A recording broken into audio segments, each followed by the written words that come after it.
Saudara-saudariku, kembali lagi bersama saya, Saudara Frumen OFM. Bacaan Injil pada hari ini berbicara tentang kerendahan hati.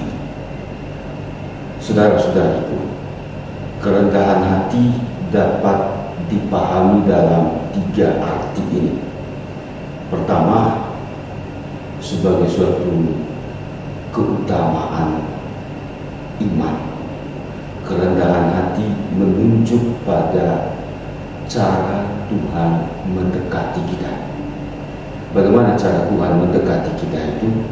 Melalui peristiwa Allah menjadi manusia yang kita rayakan di dalam perayaan Natal, melalui Ekaristi yang kita sambut tiap-tiap hari Minggu dalam penerimaan tubuh dan darahnya. Bagaimana Tuhan itu mendekati kita melalui alam semesta. Karena itu kerendahan hati sebagai keutamaan iman menunjuk pada Tuhan yang mendekati kita, Tuhan yang mencintai kita, sekaligus juga Tuhan yang menghendaki kita agar mengambil bagian di dalam sejarah keselamatannya.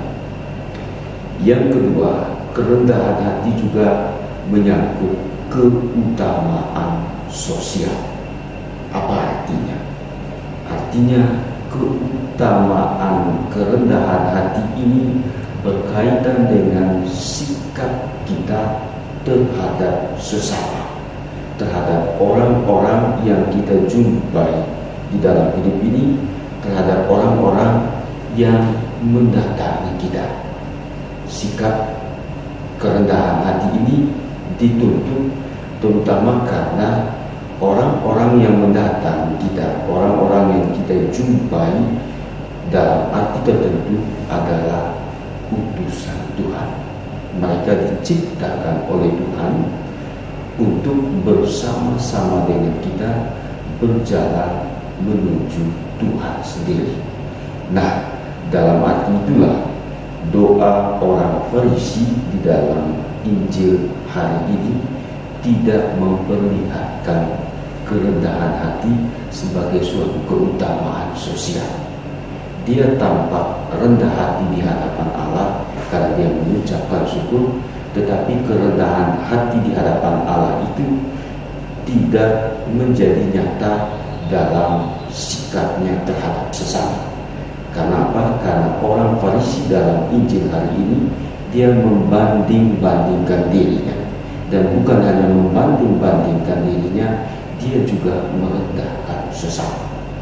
Dan karena itu, saudara-saudariku, Injil sebagaimana kita dengarkan membenarkan pemungut cukai itu dia mempraktekkan kerendahan hati sebagai suatu keutamaan iman, tetapi terutama juga sebagai keutamaan sosial.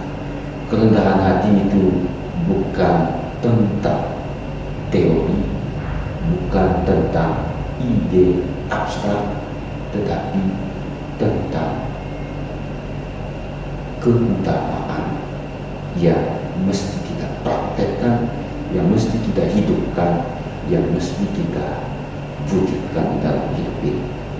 Yang ketiga, saudara dan saudaraku, kerendahan hati juga berkaitan dengan syarat atau tuntutan dasar agar kita hidup secara pantas, secara layak di hadapan Tuhan. Orang yang rendah hati, kalau dia hidup dengan sungguh-sungguh, akan juga memperlihatkan wajah Allah bagi sesama, tetapi juga bagi orang-orang yang dia jumpai di dalam hidup ini. Tuhan memberkati. Selamat.